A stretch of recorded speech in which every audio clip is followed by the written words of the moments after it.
Welcome to the Alive Loren Podcast, and the place of celebrating juicy, soulful, whole, embracing of all that is life and adventuring on this journey of a lifetime.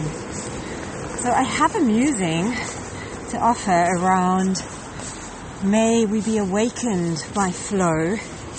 And yeah, this is something I've spoken about before where, for me, it helps me so much more to look at moments when I perceive things to be just falling into place so easily and effortlessly as awakenings to the fact that all of life, just always, is falling perfectly into alignment in a way, in a choreography that is spectacular. I just can't see it all the time. So sometimes when there are those moments of experiencing it, because things are happening in a way that I define as flow or ease or grace, for me, I love looking at them as reminders that all of life, what if I can live believing it always is? It's just sometimes I'm not seeing it. So, as opposed to them being signs of being on some right path, because who's defining what flow is and what flow isn't? Because sometimes something falls through with one person, and precisely because it fell through with one person, some other massive opportunity opened up.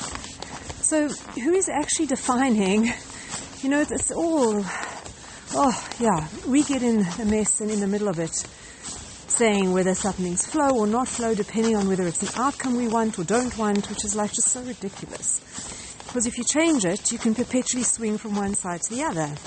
So back to, I love. Just, that was also something with Poor Things, the movie that I recently watched, where one of the messages that came through so strongly for me was this trust of just showing up to the moment and trusting that what needs to be revealed for you will be in the moment. And today, or recently, for the longest time, so I've got a laptop that's around 4 to 5 years old.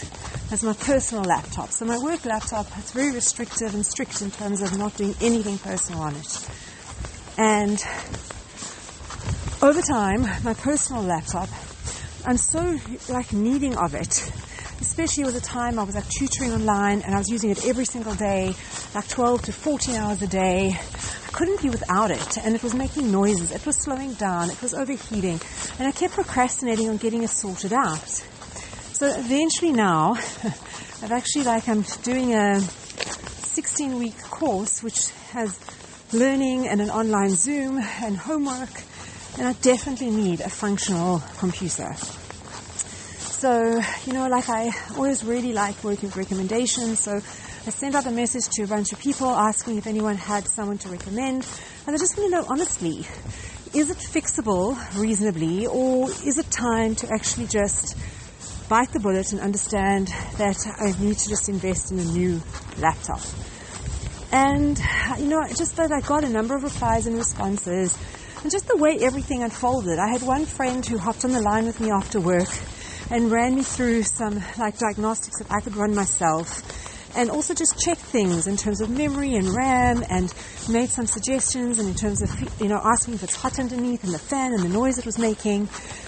And in a nutshell, their recommendation was increase the RAM, and if it's making a noise, maybe the fan's taking strain, that can be overheating, which can cause the slowing down as well. And then a friend of mine, out of all the other referrals that I got, I know a friend who knows computers really, really well, and then he mentioned a place that he takes his to. So I was like, okay, so a lot of people who gave some referrals don't really know computers. And I was like, okay, so now this is a friend who knows computers, and this is the place that he recommends is fair and honest and good. So I made a plan to get the laptop there, explaining that I actually can't really be without it too long. And it was so lovely if you think about under-promising and over-delivering, because the guy promised, he said normally we tell people 72 working hours, or 72 hours in working days. And it was really incredible because he was able to check it out diagnostically, get back to me within the same day, and fed back exactly what my other friend had said. The fan and increase the RAM. And what was so divine, so when I organized to go collect it, because the store was open a bit late into the evening and it was after work, and then I also had my son's concert to go to. So just trusting that everywhere we are is exactly where we're meant to be, and that if things happen that seem like such amazing synchronicity, to realize that we're living in it all the time, and to cultivate that awe and sense of wonderment of the unfoldment of life that is so spectacular, and seeing those, when we see glimpses of it, to realize it's like that all the time. So what happened with me, that I got super excited. As I'm there in the shop, somebody else comes in, and I recognize this accent is South African. So then we have a little conversation about South Africa and how long have we been in Israel and when did we move and what cities we're from. And it turns out that the city that this person's from, I knew someone else from that same city. And I asked the surname, and this person was very good friends and knows this other friend of mine, but they'd lost contact in the years. So then I was able to reconnect these two friends who now are both in Israel and know each other from years back in South Africa, but then lost contact. And then this person's so I'm then late, and he's sorting me out at the computer, and I'm late to get to my son's concert. And this new South African friend very kindly offers to drop me off at the concert venue on the way home. So it was just so divine on all fronts, in terms of getting sorted out, in terms of what the one friend said, getting it corroborated, in terms of how easily and effortlessly being able to get feedback within the same day. And and just, and then when I'm going to fetch, because at the moment, thank God, life is very full. But the days start early, work's a very full, intense day. Then there's personal admin, there's this new study course in the evenings.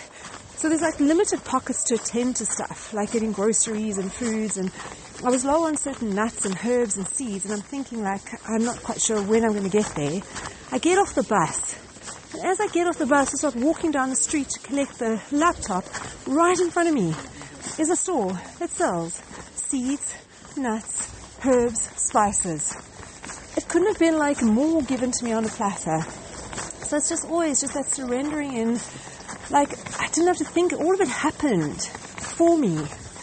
And equally to know that whenever there are those moments where I perceive stuckness, it's all in my perception. There isn't actually any stuck or flow. It's just a perfect magic of life in its allness. And it's magnificent and beautiful. And just to get out of the way and cultivate more of that feeling of awe and majesty and energy and so much yumminess. So on that note, here is to cultivating more of a awe and wonderment and fascination with the unfolding of life, and actually just laughing at how we label these things as flow and ease or stuckness, when it's all just life, because it can all change. And just as easily and effortlessly as I just thought of the stuff, and I get up and there's the store right in front of me, even if I gotten off and the store wasn't right in front of me and I didn't get the stuff that day, it's all just magical to actually be here in a body that's so sophisticated, to experience this world with everything that it is. So to live with more wonderment and awe, and less labeling and defining, and actually using those moments when we do feel a sense of flow to be but maybe all of life is this gorgeous, magical, wonderful flow. Because it certainly does change the dynamics of the ride. Sending you so much love. Happy adventuring. Mwah.